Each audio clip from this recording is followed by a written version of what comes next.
Hello Internet, my name is Quinn and this is Blondihacks. I'm working on my newly acquired shaper today. We're going to fix the power crossfeed on this thing, get it working just like it did in 1960. So let's go. The first order of business is to relocate the machine to the other end of my shop, get it away from all the grinding machines down here, and get it on a bench that will be better suited to my height. So I took a trip to the sacred homeland of my people, Canadian Tire, and picked up one of these rolling Mastercraft benches. This is the same bench that I have my D-bit grinder, die filer, and arbor press sitting on, and it's working really well for those machines, so I thought I'd give it a try for the shaper as well. These things are all powder-coated steel, nice thick solid hardwood top, and locking casters.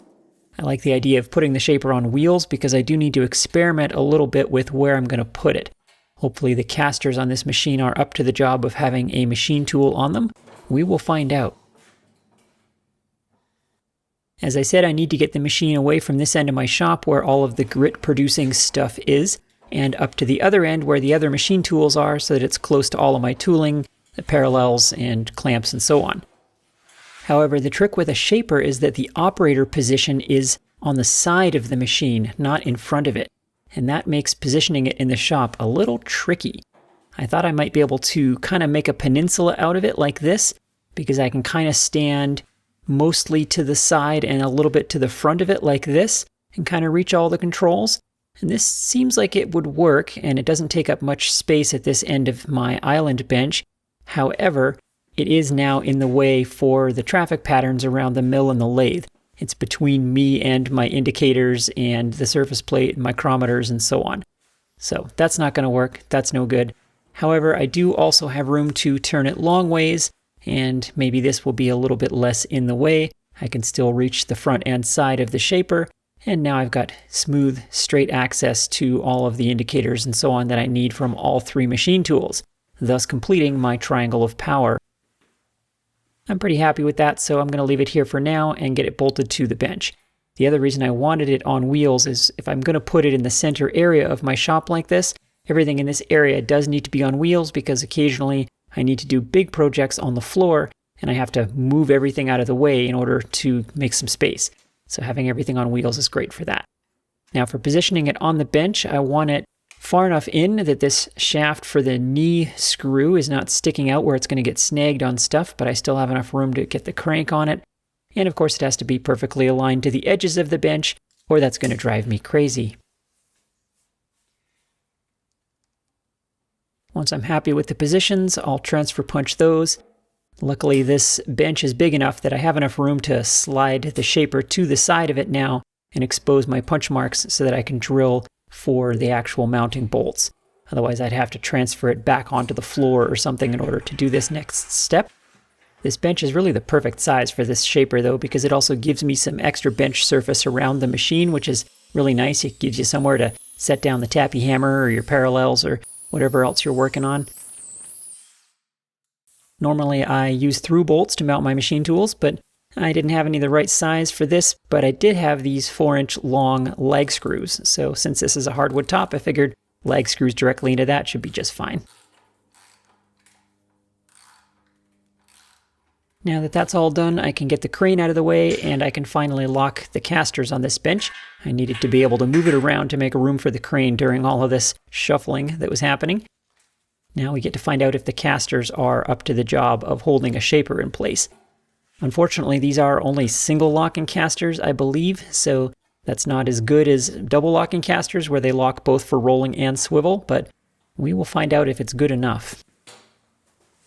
And already the answer is, probably not. Yeah, that's a little wobblier than I was hoping. Well, it's okay for now. What I'll do is I'll block up that bench on some steel and get the wheels off the ground. But until I get around to doing that, you'll have to put up with some slightly wobbly footage from the shaper. Sorry about that. Meanwhile, I ordered a new vise for the machine. You might recall from the previous episode on the shaper that I had some exciting disasters trying to get a good vise set up for it. And what I determined is really you need a very sturdy milling vise for the purpose. Something that can clamp really hard and is designed for these kinds of forces, not a drill press vise. When new, this machine came with an official Atlas shaper vise, but of course, vices have legs and that one is long gone. It's actually pretty difficult to find nice quality small milling vices. none of the major brands go below 4 inches, and this shaper is really not very big. It needed a 3-inch milling vise. So I did manage to find this one from AccuSize. It's a Canadian Chinese tool importer that I quite like. Their stuff is pretty reliable. They seem to be good at picking the good stuff, and so I thought I'd try them. It does have a swivel base on it, which the Atlas one does as well, so I thought maybe swivel bases on shapers are a good idea. I decided to take their judgment on that. Besides, these little ones all come with swivel bases anyway, so here we are. Unfortunately, as I feared it might be, the swivel base is just too tall. There's not a lot of Z space on this machine. The knee does go down about another inch, and that tool could go up about another inch, but still, Z space, very precious on this thing, so the swivel vise has got to go. I'll keep it around though, you never know, I might have a setup for it someday where it would be just the ticket, but it'll have to live in a drawer for the time being, and I'll put the vise directly on the table and get back those precious couple of inches. Since the last video, I've done a lot of looking around and asking around, and pretty much everybody runs their shaper vises sideways. You can see why. It doesn't really mount properly on the T-slots because they're running longitudinally, and unless you happen to get lucky and the vise lines up perfectly, but they never do. So the other reason to run it sideways though is that you generally want to work long ways on the piece with a shaper because you want longer, fewer strokes for higher efficiency. You just have to have the right kind of vise, like a milling vise or a shaper vise, that can clamp hard enough and hold the piece against the cutting forces. So like I said, this is how everybody runs them. I know it looks upsetting to people not used to running shapers, like me, but this is in fact apparently the quote-unquote correct way to do it, so that's what I'm going to do. Alright, on to the titular task of this video, which is to fix the crossfeed on this shaper. If I engage it like so and fire up the machine, you can see that the feed on the table, the crossfeed, is just kind of wobbling back and forth. It doesn't actually advance. What's supposed to happen is on every backstroke there's supposed to be an advancement of the table, and then on the forward stroke there's a little ratchet that's supposed to click, and it isn't clicking. What I found though is if I could put some tension on this, it would kind of start working. The ratchet would start clicking. I showed this behavior to my patrons, and one of them actually knew immediately what the problem was. It's apparently a pretty common issue with shapers.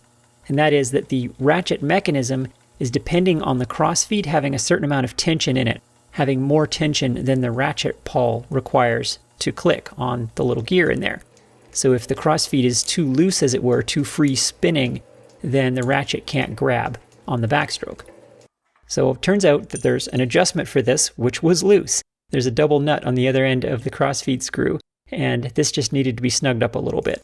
It got loose maybe in transport, or who knows, but so that's a nice thing. That was an easy fix.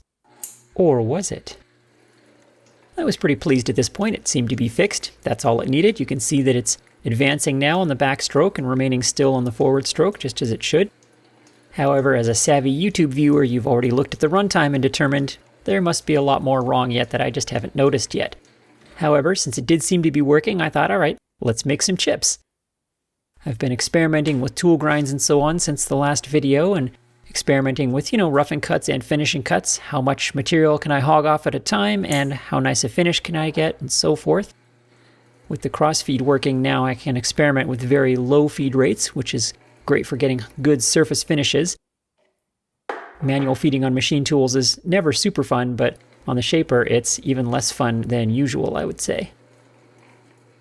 You saw me fiddling with the crossfeed controls there a bit in the background because I was having trouble getting them to engage, and then it seemed to start working. So it was feeding, I was making cuts. It was feeding, making chips, so okay, everything seems to be working, right?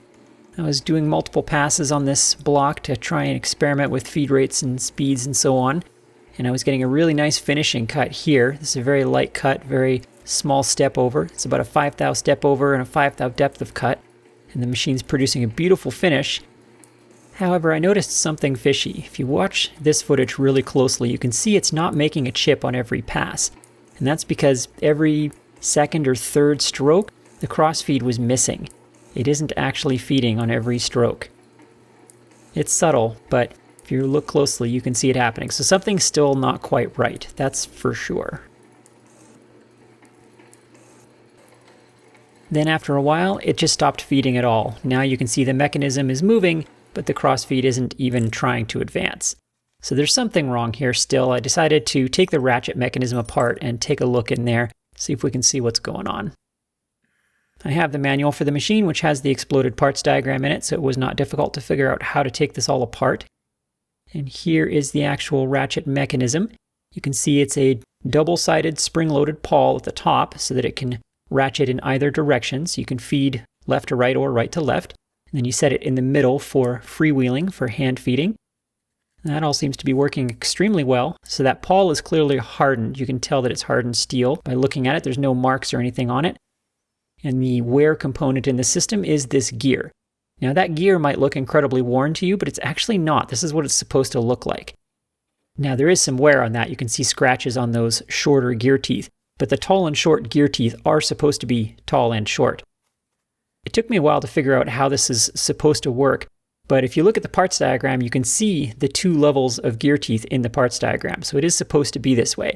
The way that they've made this is really interesting. It's just a regular double-wide gear with an involute tooth profile, and then the inner row of teeth has been turned down on a lathe after the gear teeth were cut. So you get these kind of blunted, square-topped gear teeth, and that is what the ratchet runs on. So the ratchet pawl kind of wants those clunky, square-topped teeth, but then the larger inner gear, which has full involute gear teeth on it, is what actually drives the mating gear on the hand wheel. So the good news is, if I have to make this part, I probably can. I can certainly make a gear like that now that I understand how it's made. In fact, the shaper would actually be quite a good machine to make that gear on, because I could grind a single point involute gear tooth cutter and set up an indexing fixture on the knee, and away we go. But the good news is I don't think I have to, because this actually seems to work fine. When I fiddled with it off of the machine, I could see that the pawl on the ratchet still has plenty of meat to engage. I was afraid that the gear teeth here from use had just been worn down so much that the pawl was slipping and not catching properly, but that really doesn't seem to be the case. In fact, if I put the whole mechanism back together and operate it manually with the Pitman arm disconnected, you can see that it works perfectly. Like, that ratchet pawl engages extremely firmly, it never misses, I can engage the same number of teeth each time. So honestly, the problem does not seem to be in here at all.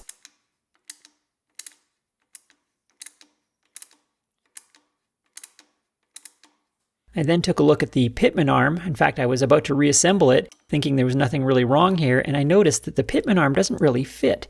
You can see there's a T-shaped bushing on the back of it, but it doesn't actually clear. The Pitman arm has to be at a weird angle and kind of kinked in order to fit on there, and that doesn't seem right. So I took the other end off to try and figure out what's going on here. One end has a shouldered bushing on it, and the other end has a plain bushing in it. But if I flip this arm around, now it sits on there square. So it seems like maybe this arm was just installed backwards. And so the arm was crooked and it was pulling weirdly on that ratchet casting, which was pulling the pawl out of alignment with the gear. And that's what was causing all the strange behavior. I mean, maybe. So I bolted it back up this way and fired it up again. That does indeed seem to have fixed it. However, this was giving me the willies. There's something isn't right here. So I decided to take another closer look at the parts diagram, and what I found was very interesting. First of all, that Pitman arm is supposed to have a shouldered bushing at both ends. Second of all, the two shouldered bushings have different part numbers, which means the dimensions of them are different. So I think what's supposed to be happening here is the Pitman arm is riding on a shouldered bushing on both ends, and one end is a little bit thicker to make up for the slight planar misalignment of the ratchet and the eccentric at each end. Furthermore, that plain bushing that was at one end was clearly shop-made, somebody else's repair, and it was very wallowed out. So that needed remaking anyway, and the factory one at the other end was also really wallowed out. They both need remaking, so let's go ahead and do that for starters. You might look at this Pitman arm and think the ends of it are really wallowed out as well, but they actually aren't. They were just bored off-center in the casting. I measured those holes, and they're very close to what's clearly the nominal dimension of 500 thousandths, and they're not egg-shaped at all. So I think they were just made a little off-center like that from the factory. What's not factory, though, I'm pretty sure, is the fact that one of the ends is a little bent, as you can see. And that's probably from having been clamped down hard and run with the wrong bushing spacings on it. Now, I thought about trying to straighten that, but I think this arm is cast iron, and I'm loath to try bending it back because cast iron's very brittle. It's not a very thick piece, and it might crack. And if that happens, that would be pretty fatal. So instead, I'm going to adapt my bushings that I make to account for that bend. It's not enough of a bend that it's going to mess up the parallelism of the mechanism, really. So I took what measurements I could off of all of the factory parts to deduce what the dimensions of these bushings are supposed to be. The parts diagram in the manual does not have any dimensions, unfortunately. Now, for the difference in offset between the two for the shoulder thicknesses, this I determined empirically on the machine by holding up the Pitman arm and measuring the gap behind it to the surface that's further inset on the machine, and that tells me how much thicker I need to make one of the bushings. I grabbed some bronze from the scrap bin and fired up the lathe. Luckily, these are extremely straightforward parts to make. What's kind of neat is because these are 60s American machine tool parts, all of the dimensions in these bushings are extremely standard round imperial numbers. So the overall OD of them is exactly 1 inch. The ID of the center is exactly 3/8. The ID of the outer part is exactly 1/2 inch. So that's pretty entertaining. For fit on the Pitman arm, I was going for a snug push fit, and I'm going to Loctite them in place. So a little test fit on there, and that looks good. I don't want a full interference fit, just kind of a snug push with a little Loctite. And of course the center of these is center drilled, pilot drilled, and reamed to match the pins that run through the centers of them. Now they aren't actually pins, they are bolts. And I was thinking at this moment, it's weird that there's threads on these bolts and not shoulders, like the bearings seem to be running on threads directly. I thought that might have been a repair that someone had done, but no, these are the factory bolts, and the parts diagram clearly shows them being fully threaded. So I thought that was a bit strange, but if it was good enough for Atlas, it's good enough for me, so I proceeded. And yet, no, yet, wait for it, Yahtzee. Well, this all seemed to be going well. I was pretty chuffed with myself. A little bit of Loctite on those, and as I said, they're a very snug push fit, not an interference press fit, but just a snug push. So a little bit of help from the vise is all they needed to go in there, and the Loctite will make sure they never go anywhere.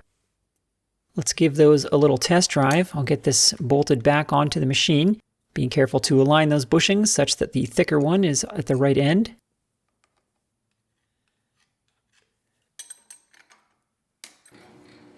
All right, fired it up, and well, it is functioning. It's cross-feeding properly. So I was cautiously optimistic that maybe I had just fixed everything. However, there was still something a little fishy. I noticed the head on this bolt was moving relative to the casting behind it, and I realized at this moment I had misunderstood this mechanism. I thought that the pins, or rather the bolts through the center, were the bearing surface. But that is not how these are supposed to work. It's sort of obvious now once you look at it, but I missed it. What's supposed to be happening here is the bolt clamps the whole bearing tight across the mechanism, and the bearing itself is static, and the bearing surface is the inside of the Pitman arm. Because otherwise, in this arrangement, the way I've done it, first of all, the bolt is clamping on the Pitman arm, so it's not moving freely. And the rotation of the Pitman arm is going to loosen that bolt over time because it's dragging on the bolt head. The way this is supposed to be made is the narrow part, the nose, if you like, of the bushing is supposed to be a little bit proud of the surface of the Pitman arm so that the bolt clamps tight against the bushing and not against the Pitman arm, leaving, a few thousandths of clearance on the Pitman arm on each side so that it can spin freely while the bolt remains tight. In a sense, I made the same error that the previous person did when they fixed it with that plain bushing. I made a lot fancier bushings that were still wrong. So I put a little heat on them to break the Loctite, pulled them out, and I put them on the Scotch-Brite wheel to take a little bit of material off of there, convert those push fits into running fits. But now I need to put these in the lathe and thin down the wide shoulder on those a little bit to make the nose on those bushings proud of the Pitman arms. I have just the secret weapon for that, and that's the Flexi Chuck. I preloaded it with some expansion, and now I'm going to machine a recess to hang on to just the very thinnest part of the back of these bushings so that I can turn them down a little bit. I started with an end mill to give myself a little bit of a recess to get the boring bar in there, and then I'll turn these out to the needed diameter. If you want to know more about the Flexi Chuck, I did a whole video on this guy. It's a pretty awesome little custom work holding tool for just this kind of tricky job. Now once the bushing is a very close fit in that, then I can release the expansion force on that, and the aluminum flexure of the Flexi Chuck is going to squeeze down on that part and hold it in place for machining. Now it's an easy job to skim a little bit off the back of that shoulder, effectively making the nose of the bushing longer. As long as I skim the same amount off both bushings, then this will work fine. The actual thickness of these bushings is not a critical dimension. The Flexi Chuck is a pretty trick tool. There's certainly other ways I could have done this. I could have made my own little aluminum fixture to hang on to it, something like that. But now you can see that that bushing is proud of the surface of the Pitman arm. So an imaginary bolt clamped on there will not restrict the motion of that at all, because it's just clamping on the bushing itself across the axis of the part. Well, feeling a little sheepish that it took me this long to figure out how this is supposed to work, I put the oil on the correct surface, the inside of the Pitman arm this time, clamped it up, and now that moves freely with the bolt tight. So that is clearly how that's meant to work. That also explained why the surface of the eccentric is painted and not a machined running surface, which was sort of bugging me for a minute there. I was like, well, shouldn't that be machined because the bearing is turning on that surface? Yeah, well past Quinn, now you know why. One more little job to do. I need to fix this eccentric. There's a sliding T-nut in here, and this is how you adjust the amount of step over on each stroke. And it's very difficult to adjust. This thing is really sticky in there. It's just about impossible to move when the machine is all assembled. So I got to take this apart and see what's going on with it. Luckily, again, very simple to take apart. This whole machine is really very simple, very easy to work on. A single screw, that whole assembly comes out. And really, honestly, this whole assembly just needed cleaning up. There was a lot of old oil and gunk in there. There was some burrs on a couple of things that I filed off. There was a little bit of paint in places where there shouldn't have been paint. This machine has been repainted at some point, and there was some gummed up paint in there keeping things from moving. Just needed a little TLC, really.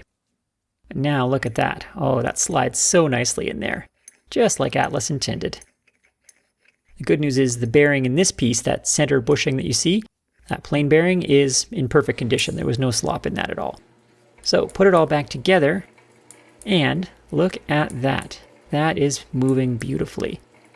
I can also now easily stop the machine, loosen up the eccentric to adjust the stroke for a slightly smaller one. Moves very easily.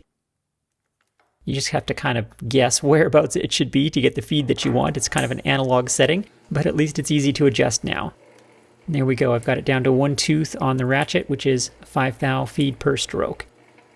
Look at that. That is just feeding beautifully now. The ratchet is also noticeably louder and more positive now that I've fixed the whole alignment situation with the Pitman arm. So as I said, clearly that pawl was being pulled crooked by the misaligned Pitman arm, and things weren't very positive or working very correctly. So now it's got a really nice, clacky, positive sound to it. And the machine is feeding correctly, it's feeding reliably, it's advancing on every single stroke, it's not missing any strokes, it sounds great, it's making great cuts, and leaving great finishes.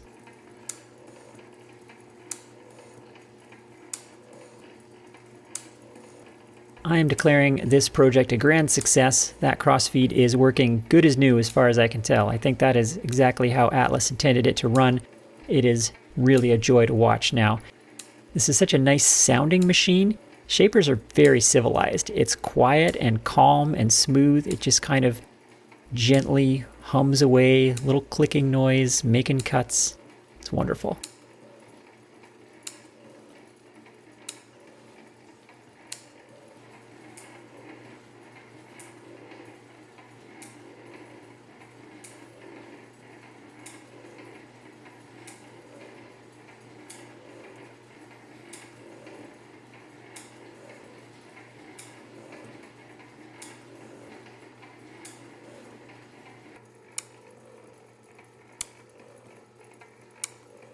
Well, I think this machine is pretty much ready for revenue service now. I'm excited to put it to use in some projects. It's really running like a clock now. Thank you so much for watching. Thanks to my patrons for making all of this content happen, and I'll see you next time.